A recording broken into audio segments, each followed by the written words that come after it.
తెలంగాణలో Meerpet Madhavi murder case అరుదైన కేసుగా పోలీసులు భావిస్తున్నారు. అందులో భాగంగానే ఆధారాలు లేని మర్డర్ కేసులను పోలీసులు స్టడీ చేస్తున్నారు. దేశంలో ఇదే తరహాలో జరిగిన మర్డర్ కేసులను పోలీసులు పరిశీలిస్తున్నారు. వేరే రాష్ట్రాల్లో ఇలాంటి మర్డర్ కేసులను దర్యాప్తు చేసిన టీమ్స్ సహాయం తీసుకుంటున్నారు. అదేవిధంగా ప్రైవేటు ఫోరెన్సిక్ ల్యాబ్లను పోలీసులు సంప్రదించారు. దేశంలో ఈ తరహా జరిగిన మర్డర్ కేసులను పోలీసులందరూ కూడా పరిశీలిస్తున్నారు. ఏ విధంగా జరిగింది ఏంటి అనే విషయంపైన ఆరా తీస్తున్నారు. మా కరెస్పాండెంట్ కుమార్ పూర్తి సమాచారం అందిస్తారు. కుమార్. Thank you Sridevi. తెలంగాణలోనే అరుదైన కేసుగా మీర్పేట మాధవి మర్డర్ కేసు అయితే ప్రస్తుతం నమోదైనట్లు తెలుస్తుంది. ముఖ్యంగా ఆధారాలు లేని మర్డర్ కేసుని ప్రస్తుతం పోలీసులు కూడా స్టడీ చేస్తున్నారు. దేశంలో ఈ తరహాలో ఉన్న అలాగే ఈ తరహాలో జరిగిన మర్డర్ కేసులు అన్ని కూడా ప్రస్తుతం అయితే పరిశీలిస్తున్నారు.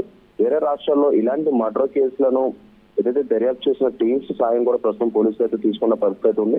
ముఖ్యంగా ప్రైవేట్ ఫోరెన్సిక్ ల్యాబ్లను కూడా పోలీసులు అయితే సంప్రదిస్తున్నారు.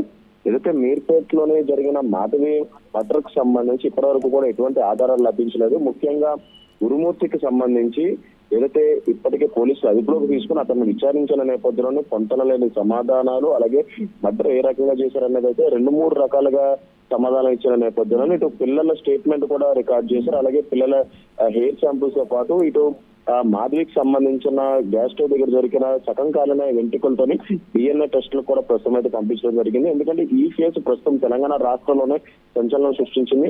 ముఖ్యంగా మాధవి మర్డర్ కు సంబంధించి ఇటు గురుమూర్తి చెప్పిన దాని ప్రకారం చూసుకున్నట్టయితే ఈ కేసులో మాధవిని చంపిన తర్వాత బాడీని ముక్కలుగా చేసి ఉడకబెట్టి పొడి చేసి 2 బకెట్లలో తీసుకెళ్లి జిల్లెలగూడ చెరువులోనైతే కలిపినట్లు చెప్తున్నారు. ఈ నేపథ్యంలోనే జిల్లెలగూడ చెరువులో కూడా పోలీసులు గాలించిన నేపథ్యంలో కొన్ని ఆధారాలు అయితే సేకరించారు. వాటన్నిటిని కూడా ఇప్పటికే ఫారెన్సిక్ ల్యాబ్ అయితే పంపించారు.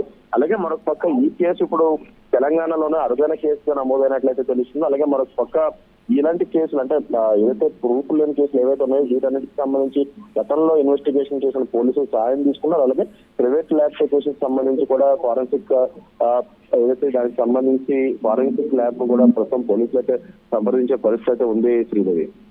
Right Kumar, thank you.